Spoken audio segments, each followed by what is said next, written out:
Boa tarde, boa noite ou bom dia na paz do Senhor Jesus. Bem-vindos e bem-vindas à live Momento Devocional de hoje, desse domingo 5 de setembro de 2021, tarde quente em Goiânia. Boas-vindas, missionária Sandra Rezende. Um abraço à irmã, suas filhas, ao irmão Ed Wilson, à irmã Eide de Bruxelas, Bélgica, que pediu o tema de hoje. Haverá salvação após o arrebatamento? Bem-vinda, irmã Dilza Satil. Bem-vindos a todos que acompanham aqui pelo Facebook, Instagram e Facebook, os dois perfis. Deus vos abençoe. Eu quero louvar a Deus com um hino que canto desde a minha adolescência e a mensagem é sempre atual. E após esse cântico já entro no tema de hoje. Haverá salvação após o arrebatamento da igreja?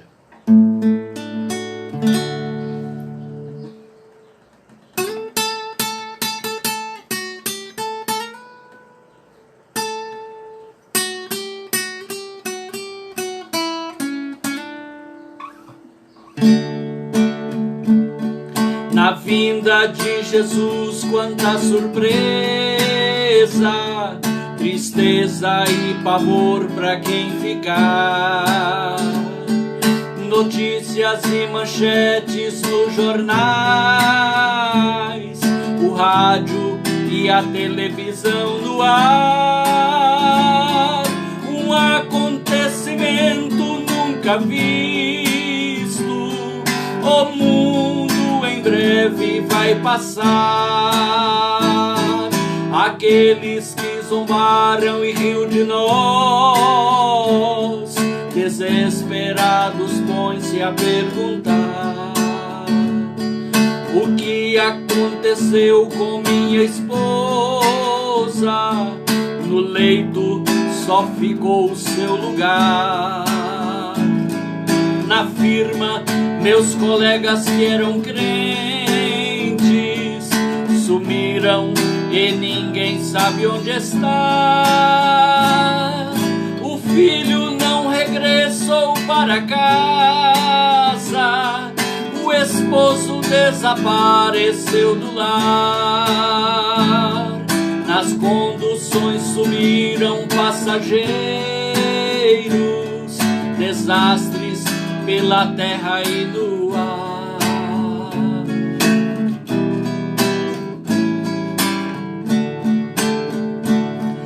Meu pai me anunciava o evangelho, de repente não ouvi mais falar. Mamãe, que era crente, me amava, não teve tempo para me abraçar. Os crentes cultuavam na igreja, ficaram só os bancos no lugar. Foi tão tamanha a destruição, desastres pela terra e no ar.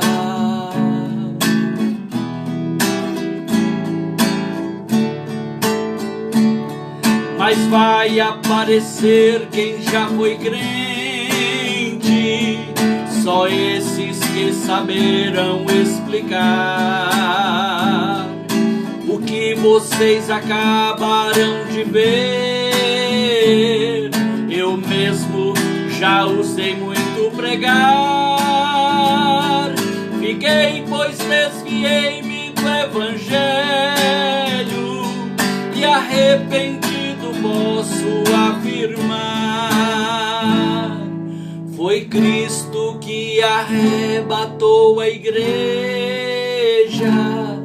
Feliz foi quem estava a esperar. Foi Cristo que arrebatou a igreja. Feliz foi quem estava a esperar.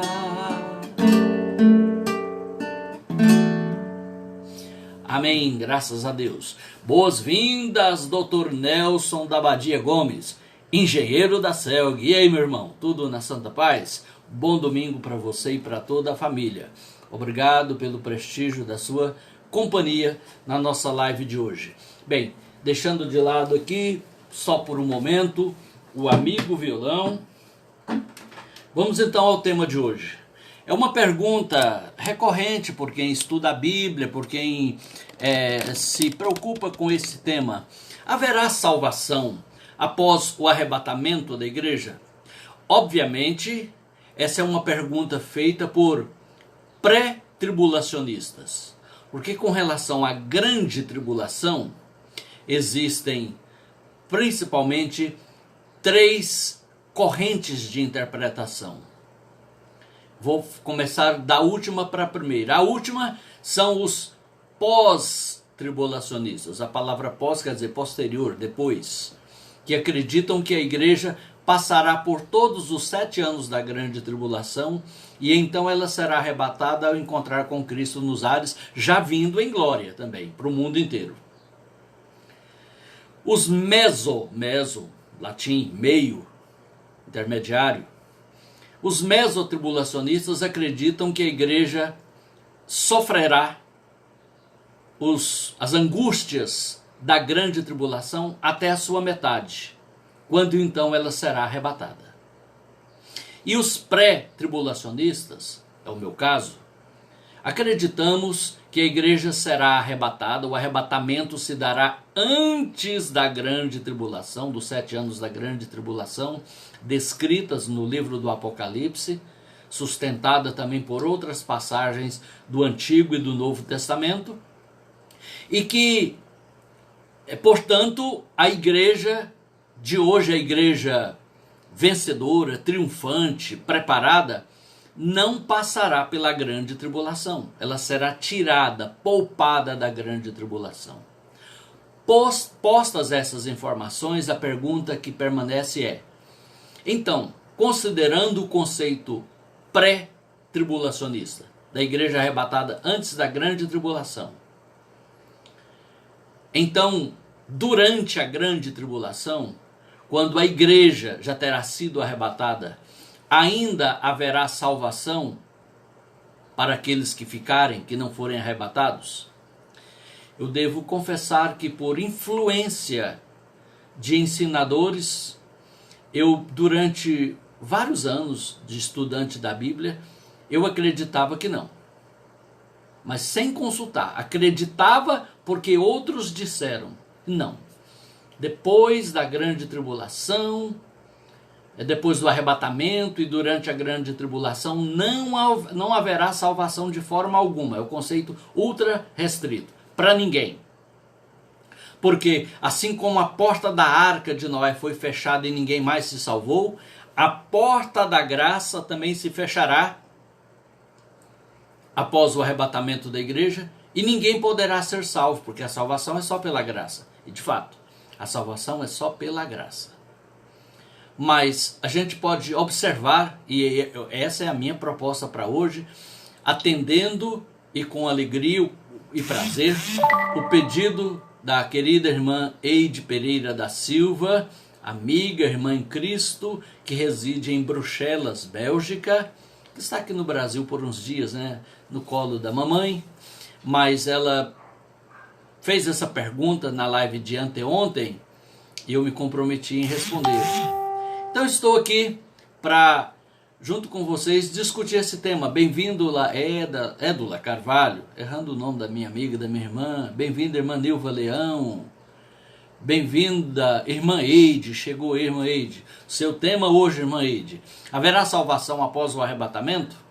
Então, eu estava dizendo que durante muitos anos eu fechava com aqueles que diziam não, por analogia, a porta da arca de Noé foi fechada, ninguém se salvou. Então a porta da graça, primeiro que a expressão porta da graça é uma expressão teológica de estudantes da Bíblia, não tem essa palavra na Bíblia, tá? Não tem essa palavra na Bíblia. Desafio quem me mostre. Ah, não, mas tem um conceito de que o tempo findará. Sim, o tempo findará. Inclusive, está findando hoje para muita gente que está morrendo hoje.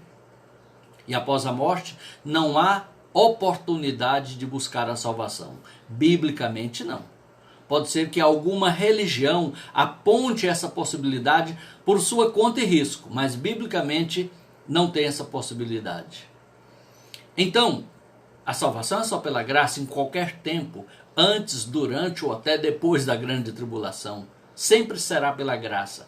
Deus não salva ninguém, primeiro, sem ser por Jesus, sem ser pela graça, sem ser pela fé, sem ser por sua misericórdia. Deus não salva ninguém fora dessas linhas. Muito bem. Então, só reduzindo aqui para caber aqui na minha tela, para eu conseguir ver. Vamos lá.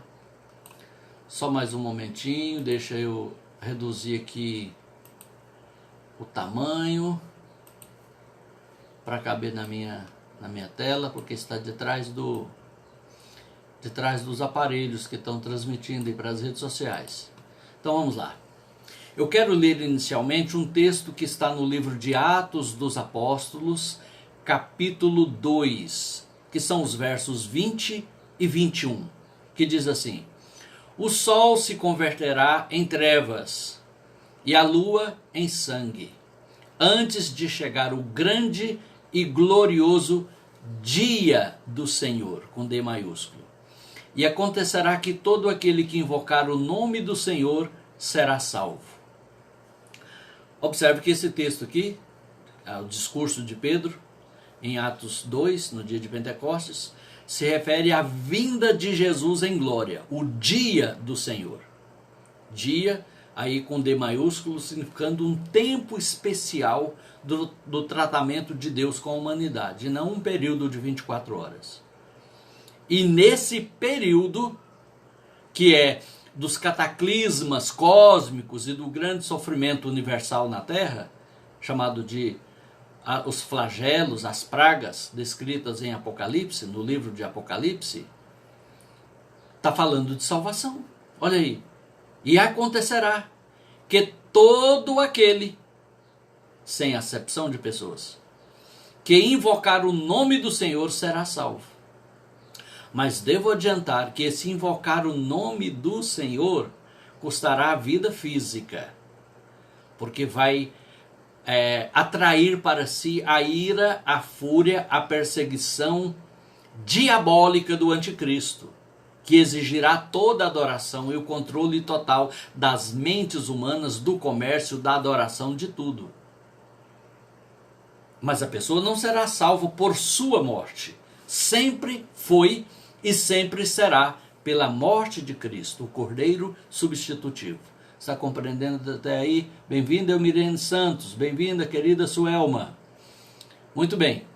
Então, alguns intérpretes da Bíblia acreditam que não haverá absolutamente nenhuma chance de salvação após o arrebatamento. No entanto, não há nenhum lugar na Bíblia que fale daquilo que eu também chamo, e muitos estudantes da Bíblia chamam de porta da graça. E que não haverá salvação depois do arrebatamento. Se você não concorda comigo, é só me mostrar e eu me dobrarei diante do argumento bíblico, que para mim é cabal, é terminal, é sem discussão, é ponto pacífico. Então, a Bíblia nem sequer sugere isso, que não haverá salvação durante a grande tribulação ou após o arrebatamento. Mas não é para comemorar. E nem também descansar pensando que, então, gente, é uma segunda chance. Olha, Deus não é só bom não, Deus é bonzinho. Bom, Deus não é bonzinho. E quem é incrédulo, coração duro, nesse tempo de graça e de favor de Deus, não pense que será mais fácil para ele ser crente e confessar a Jesus durante o tempo da ira de Deus. Porque não é aquele fato, aquela história, aquela frase que não é bíblica, de o que não vem pelo amor, vem pela dor. Quem não crê, não virá nem pela dor, nem pelo amor, nem por favor, e não virá de forma alguma. Bem-vinda, irmã Marisa Félix, Petrolina, Pernambuco. Oxe, bem-vinda, minha irmã. Então, bem-vindo, querido Wesley da Rocha. Deus abençoe. Um forte abraço. Saudade. Quem não vem pelo amor, não vem pela dor e não vem de forma alguma, se não crer, se não abrir o coração para crer. Agora, quem não quer crer, quem não quer obedecer, quem não quer andar com Jesus, nesse tempo tão favorável, eis agora o dia da oportunidade, será que essa pessoa terá resistência? Será que ela terá realmente a perseverança em tempo de uma perseguição que lhe custará as piores agruras e sofrimentos e ainda até a própria vida física, a morte, durante a grande tribulação? Então não é para comemorar, bem-vinda cantora Idelma de Paula, e nem para se alegrar de pensar nessa possibilidade. É insensato contar com a possibilidade da salvação durante a grande tribulação, porque quem hoje já conhece o Evangelho e conhece a Jesus, deve se preparar e almejar o encontro com Ele. Deve aspirar esse momento maravilhoso da nossa existência, quando encontraremos com o Senhor nos ares em um corpo de glória, para nunca mais nos separarmos dele. A Bíblia diz que assim estaremos para sempre com o Senhor. E para sempre aí quer dizer para sempre mesmo, para nunca mais se separar. Então observe, eu quero aqui mencionar para você Apocalipse 7,4, que fala de 144 mil judeus, 12 mil de cada uma das 12 tribos, que totalizam 144 mil, sendo salvos durante a grande tribulação. São crentes judeus, são judeus que se converterão e que perseverarão na sua fé, na sua santidade, no seu compromisso de obediência ao Senhor Jesus. Não serão salvos pela guarda da lei, mas por Jesus, durante a grande tribulação.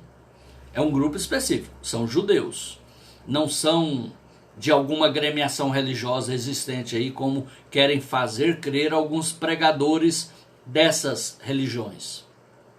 Não vou citar aqui agora para não abrir uma outra discussão, mas serão judeus mesmo, literalmente, de cada uma das 12 tribos de Israel, 12 mil, que terão ali um testemunho, né, durante a grande tribulação. Você pode conferir em Apocalipse 6,4. E se ninguém puder vir a Cristo durante a grande tribulação, então é por que lá em Apocalipse 24 fala de pessoas sendo decapitadas e mortas, decapitadas, cabeça cortada e mortas por causa da sua fé na grande tribulação. Não só os 144 mil judeus das 12 tribos, mas outras pessoas em geral. Viu que a conta não fecha, não bate? Pessoas estarão sendo mortas, decapitadas durante a grande tribulação, por causa da sua fé. Não é a fé no anticristo, não é uma fé em outra coisa, é a fé em Jesus, a fé bíblica, a fé salvadora. Então você percebe que, se por um lado não tem nenhuma passagem que argumenta, que sustenta que as pessoas não terão chance de salvação durante a grande tribulação, várias outras passagens sugerem o contrário, embora não tenha um texto afirmando assim: olha, fiquem tranquilos, quem não for salvo agora, antes do arrebatamento, depois do arrebatamento, tem uma repescagem, tem uma chance, tem uma oportunidade. É mais caro, né? Vai estar na tarifa dinâmica, como os aplicativos, mas haverá, desculpa a ironia.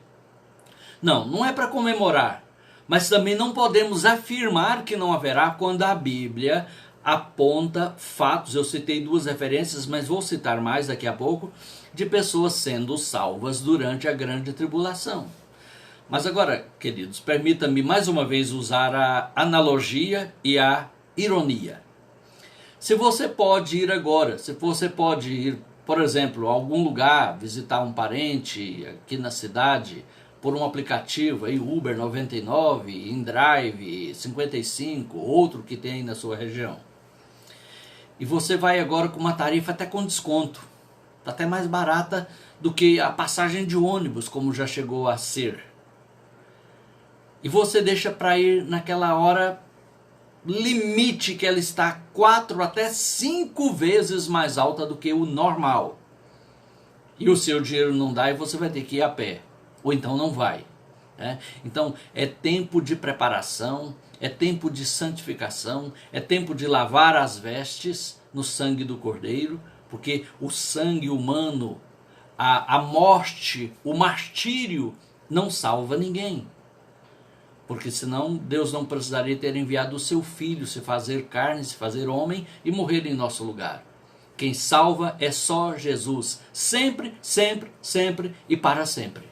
Só Jesus salva. Parece um clichê evangélico, mas é uma verdade teológica cristalina. Só Jesus salva. Só o sangue de Jesus purifica de todo pecado. Só Ele, disse João Batista, é o Cordeiro de Deus que tira, que remove, que apaga o pecado do mundo.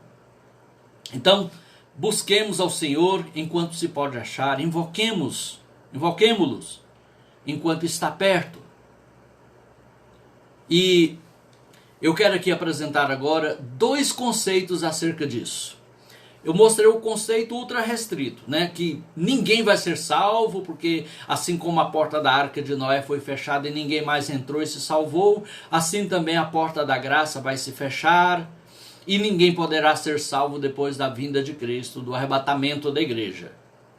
Ninguém poderá ser salvo, a salvação eterna, a Zoe, a vida de Deus em nós, a existência eterna, como Deus existe eternamente, em perfeição e glória.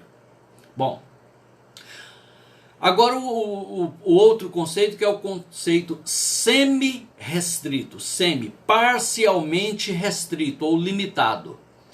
É uma ideia de que aqueles que ouvem e rejeitam o evangelho hoje, antes do arrebatamento, não poderão ser salvos durante a grande tribulação.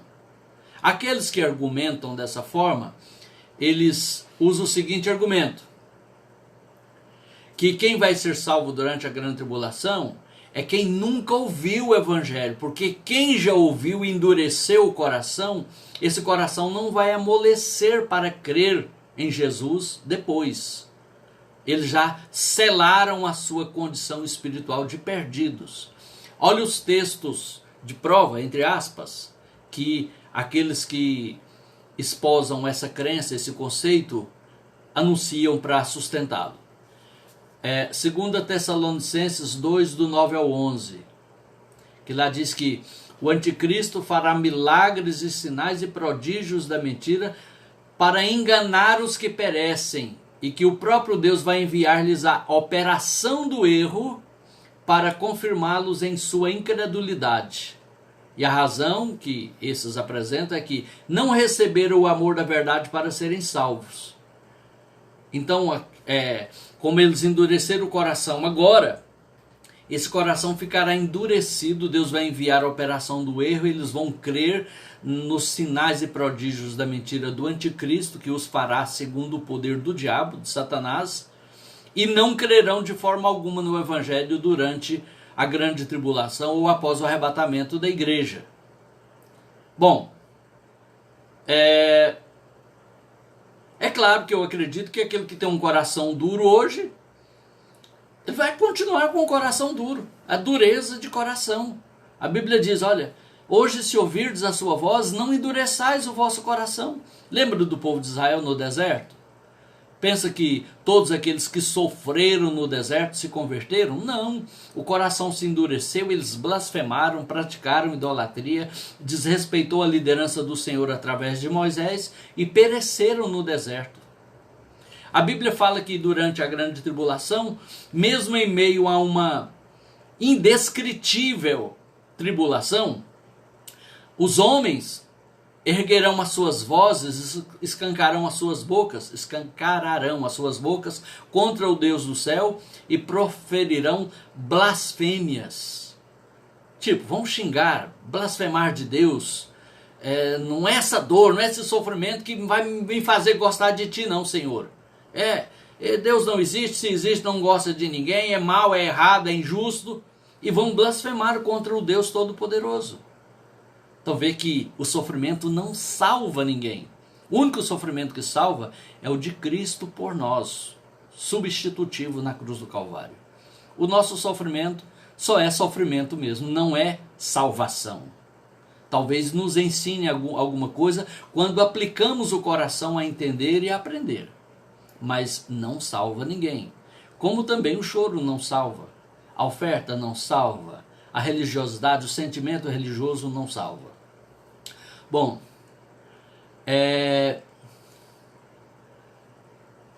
não há nenhuma evidência clara nas Escrituras para apoiar esse ponto de vista, né, do conceito semi-restrito, ou seja, que pessoas que não conheceram o Evangelho poderão cair em si, ouvir, entrar em contato com a informação do Evangelho na grande tribulação e considerando, interpretando os acontecimentos à sua volta, poderão concluir que há salvação em Jesus e que vão buscar, depois da hora, e serão salvos. Esse é um conceito que tem que torcer muito, para não dizer distorcer, deturpar a palavra de Deus para sustentá-lo. Agora, o conceito amplo é aquele conceito, por exemplo, lá em Apocalipse 6, 9 ao 11, fala daqueles martirizados durante a grande tribulação, por causa da palavra de Deus e por causa do testemunho que deram. São mártires, disse lá. Quem são esses? De onde vêm? Quem são? E a resposta será: esses são os que vêm da grande tribulação, que crerão no Evangelho e chamarão outras pessoas ao arrependimento, e por causa disso o anticristo, não tolerando esse evangelismo, esse testemunho debaixo do seu próprio nariz durante a grande tribulação, tendo ele um controle universal, universal amplo, na terra toda, sobre todo o mundo, ele vai martirizar, ele vai matar essas testemunhas, esses cristãos tardios, retardatários, é a palavra certa, durante a grande tribulação. Mas João viu essa visão e perguntou: e esses, quem são? De onde vêm? E a voz respondeu: esses são os que vêm de grande tribulação. São martirizados. E o seu sangue clama, dizendo: até quando, Senhor? Não vingará o nosso sangue? E aí, Deus ainda apura, aumenta mais as pragas, os castigos que sobrevirão ao mundo. Bom, dentro desse conceito amplo, fica evidente que haverá salvação só por meio de Cristo, só por meio da graça, durante a grande tribulação ou após o arrebatamento da igreja. Mas que é tarifa dinâmica, de novo fazendo analogia com um aplicativo de transporte. Por quê? Não é que eu vou pagar pela minha salvação, mas que ser salvo, crer em Cristo e sustentar essa fé, custará para mim, para cada um que ficar, não eu, obviamente, eu não quero isso para mim, não quero isso para ninguém, mas para quem ficar, custará um preço humano de sofrimento muito maior, certamente, fatalmente, inexoravelmente, que quer dizer sem volta, sem chance, o martírio. Não tem alguém que vai ser privilegiado falando: não, eu creio em Jesus, sou crente fiel e estou aí de boa, estou conseguindo ludibriar, driblar todos os esquemas do anticristo e estou aí firme, faço até culto ao ar livre. Jamais, irmãos, jamais isso ocorrerá. Bem-vindo, irmão Geraldo, abraço para o irmão, para a irmã Cláudia e para toda a família. Então, observe, irmãos, que não obstante a Bíblia aponta, sugere, indique a possibilidade da salvação após o arrebatamento da igreja, deixa isso para quem não conhece o Evangelho. Deixa isso para quem não sabe que Jesus salva hoje e que o arrebatamento é o plano divino da bondade, da misericórdia de Deus de poupar a igreja dessa ira futura que já está marcada, já está determinada. Olha o que diz a palavra de Deus. Quero ir com você para Atos dos Apóstolos, capítulo 2, verso 38.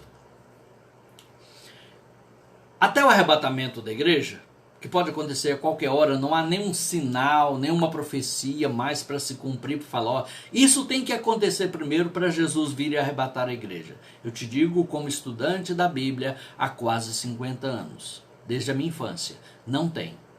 Não tem nenhum sinal, não tem nenhuma profecia para se cumprir para Jesus arrebatar a igreja. Estamos no princípio das dores, onde tudo que vai acontecer é mais do mesmo, com mais volume, com mais intensidade, com mais frequência, até que Cristo volte e arrebate a igreja.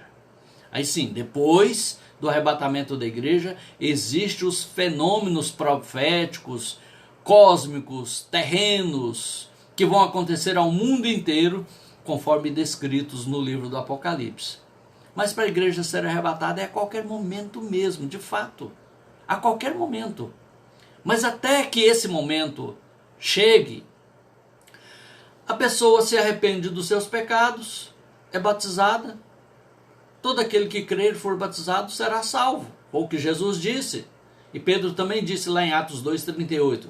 E disse-lhes Pedro, arrependei-vos e cada um de vós seja batizado. Porque tem que arrepender primeiro, né? Para dizer que creu tem que arrepender. Crer e se arrepender e ser batizado. E seja batizado em nome de Jesus Cristo para perdão dos pecados e recebereis o dom do Espírito Santo. Ainda Paulo, lá em Romanos 10, versos 9 e 10. A saber, se com a tua boca confessares ao Senhor Jesus e em teu coração creres que Deus o ressuscitou dos mortos, será salvo. Não é meio salvo, quase salvo ou talvez salvo. Será salvo.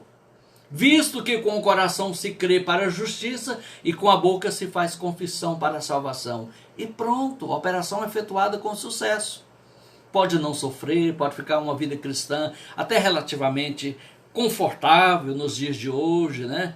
Cantando na igreja, pregando, pessoal elogiando lá no trabalho, olha que, né, que maravilha, fulano é evangélico e tal. E não ter até, conforme o país que tiver, nenhuma perseguição. Só o diabo perseguindo sempre, né? Mas assim, perseguição social, política, talvez não. Mas depois do arrebatamento da igreja, tudo muda. Tudo muda. Após o arrebatamento, haverá chance de salvação, porém em meio à grande tribulação. Desde que mesmo diante da morte física, a pessoa ela invoca Jesus para a salvação e não nega o nome dele até o fim. CQC, né? Custe o que custar. O crente CQC, aquele que não vai voltar atrás. Ele creu, ainda que tardiamente, foi um retardatário da conversão, não subiu no arrebatamento, ficou aí para a grande tribulação, mas ele vai crer e sustentar essa fé até o seu limite da vida física. E esse será salvo durante a grande tribulação. Então veja que, e também é de graça pela graça, mas não tem muita graça passar por isso, né? Jesus está chamando hoje, está salvando hoje. Jesus ainda não arrebatou a igreja. Ainda há tempo para você que se afastou voltar ao evangelho. Você que já tem ouvido o evangelho, mas não se posicionou, posicione-se hoje, agora, aqui comigo, em oração daqui a pouquinho. Já decidiu aí no seu coração, se com o coração crê, com a boca se faz confissão para a salvação. Olha aqui o que diz a palavra de Deus. Ainda sobre esse tempo, né? Após o arrebatamento vem o castigo. Eu quero ler algumas referências para você, já encaminhando para o término. Sofonias, profeta menor no Antigo Testamento, aqueles livrinhos difíceis de achar, você sabe, né? Está lá, Obadias, Naum, Sofonias, né? Abacuque, Ageu. Bom, Sofonias capítulo 1, versos 14 e 18. O grande dia do Senhor está perto. Será um dia de indignação, de angústia e de ânsia, dia de alvoroço e de desolação, dia de nuvens, de escuridão e densas trevas, dia de trombeta e de alarido. Uivai, porque o dia do Senhor está perto. Vem do o Todo-Poderoso como assolação, pelo que todas as mãos se debilitarão e o coração de todos os homens se desanimará, e assombrar-se-ão, e apoderar-se-ão deles dores e ais, e angustiarão como uma mulher parturiente. Cada um se espantará do seu próximo, e o seu rosto será rosto flamejante, um tempo de perplexidade coletiva, de sofrimento indescritível. Será a ira de Deus se derramando sobre a humanidade ímpia. Hoje é o dia do homem, mas está vindo o dia do Senhor. Hoje é o dia da caça, mas está vindo o dia do caçador. Compensa esperar esse tempo? Compensa comemorar essa possibilidade? A Bíblia diz: fazei cada vez mais firme a vossa vocação e eleição.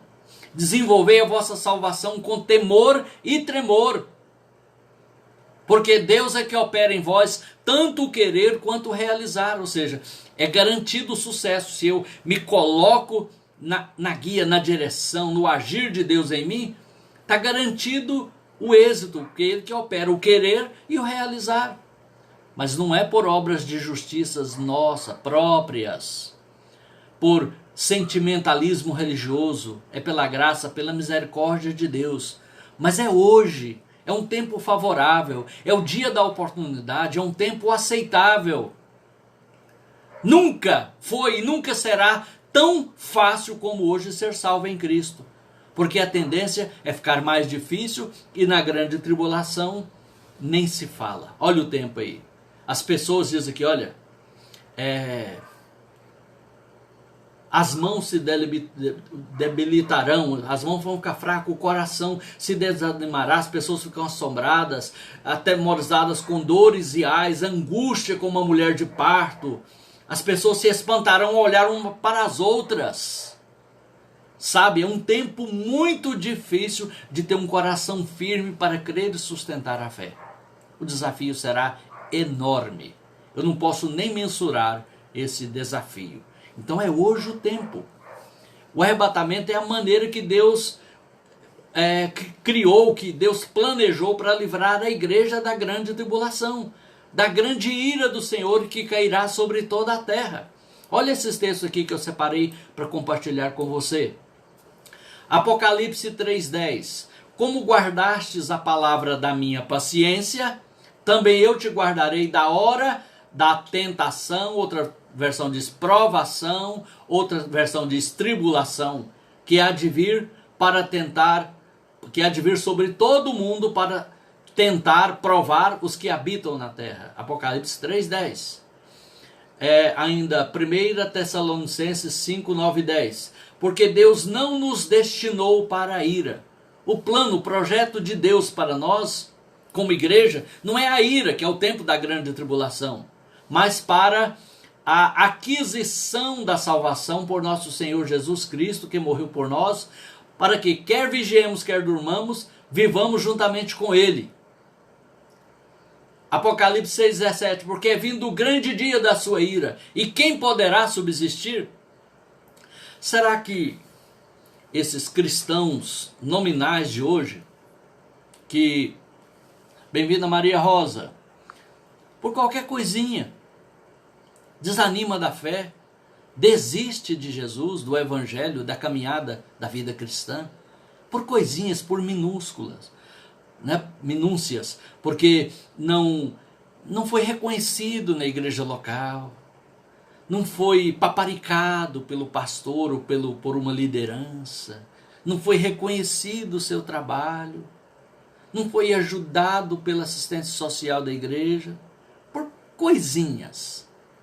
Será que eles terão gás, força, pique, atitude, fé verdadeira para enfrentar os horrores da grande tribulação sem desistir do evangelho de Cristo, até o ponto de morrer por isso? Tem um adágio, e de novo me permita usar uma ironia, que diz assim: de onde menos se espera, é que não sai nada mesmo. Quem não é fiel hoje no pouco, não vai ser fiel no muito. Quem não é fiel hoje com pouco sofrimento, quando muito uma zombaria aqui, uma luta ali, quanto mais quando tiver o mundo inteiro e o sistema mundial manipulado pelo diabo contra si mesmo. Fisicamente, politicamente, belicamente. economicamente, tudo contra mim porque eu sou cristão. Então veja, amigos, eu estou fazendo aqui um contraponto, porque ao mesmo tempo que a Bíblia aponta sim a possibilidade de salvação durante a grande tribulação, não somos encorajados a comemorar essa possibilidade bíblico-teológica que de fato eu encontro na Bíblia, tá?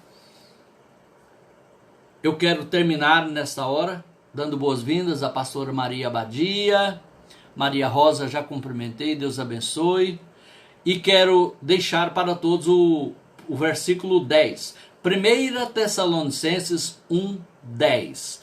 Qual deve ser o propósito da nossa vida cristã, a nossa atitude que deve predominar em nós como crentes?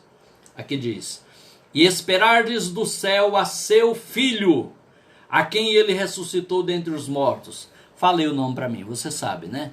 Jesus Cristo. A saber, Jesus, que nos livra da ira vindoura. Ira vindoura aqui é uma terminologia para se referir à ira de Deus que se derramará, que se abaterá sobre a humanidade durante a grande tribulação descrita nas pragas, trombetas, selos e taças em Apocalipse. Glória a Jesus, glória a Deus. Ora vem, Senhor Jesus, Maranata. Fiquemos firmes, fiquemos firmes. Vou procurar aqui agora a letra de mais um hino para louvar a Deus, juntamente com você. Se você pode, quer e sabe, canta daí também. Não estamos cantando para impressionar ninguém, é para louvar a Deus, né? A ditosa cidade. Ah lá, primeiro, Lar Desconhecido, da Mara Dalila. Vamos a esse, né? Glória a Deus.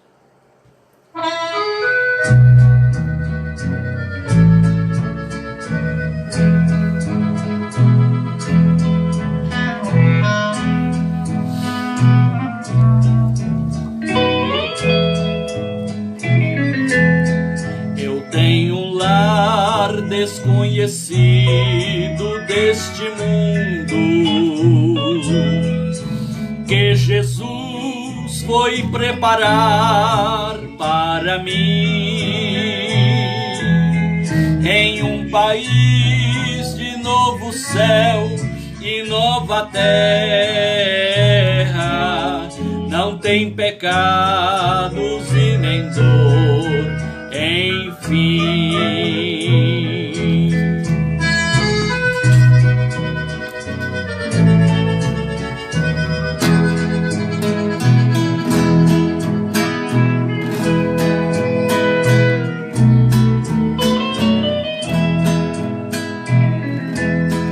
Aqui no mundo eu conheço tantos lares, mas nenhum deles é igual ao meu. Quando eu me lembro do meu lar, sinto saudade, porque meu lar Jesus já fez lá no céu.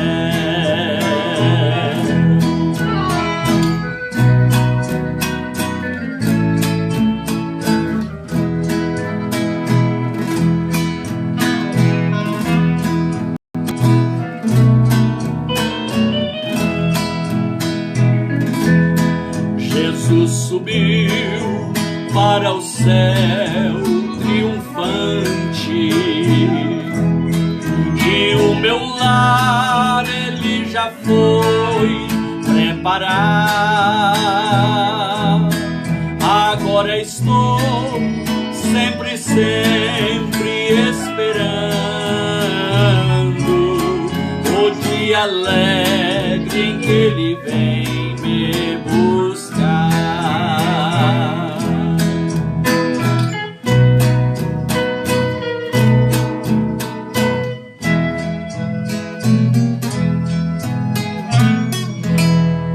Amém, graças a Deus. E assim fiquemos, né? Esperando. Bendita a esperança que enche a nossa alma de força, de fé, né? De expectativa. Muito breve ele virá e nós o veremos como ele é, não como o pintaram, mas como de fato ele é. E mais do que isso, mais do que ver, a Bíblia diz que seremos semelhantes a Ele.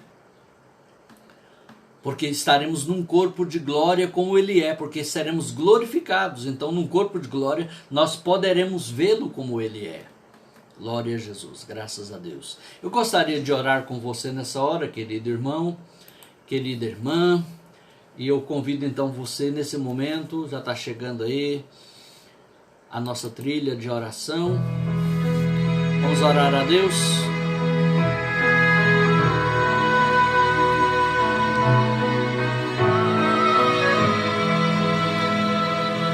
Pai querido e santo, dinamiza, abençoa, Senhor, esta palavra com o Teu Espírito Santo, para que ela possa alcançar os corações, o entendimento de cada pessoa que viu aqui agora ao vivo, aquelas que haverão depois, Senhor, que vão vir no YouTube ou em outras redes sociais, compartilhada pelos seus amigos, pelos seus contatos, que o Senhor possa trazer luz, discernimento e despertamento aos corações. Aqueles que já te servem, para que façam cada vez mais firme a sua vocação e eleição, que desenvolva a sua salvação no sentido da santificação pessoal, com temor e tremor. Aqueles que se afastaram, para que retorne o mais rapidamente a este caminho, único caminho. E aqueles que ainda não te aceitaram, que venham entregar suas vidas a ti, confessando-te, reconhecendo-te como Salvador e Senhor. Dá graça, Senhor, sabedoria, perseverança a cada um de nós, para que possamos perseverar, Senhor, sem desanimar, sem desistir, sem olhar para os lados ou para trás, olhando firmemente para o Senhor, que é o autor e consumador da nossa fé. E possamos aguardar com o coração cheio de esperança esse momento abençoado, bendito, em que ouviremos o toque da trombeta e subiremos ao encontro do Senhor. Abençoa nossos lares e famílias. Abençoa, Senhor, a nossa pátria brasileira.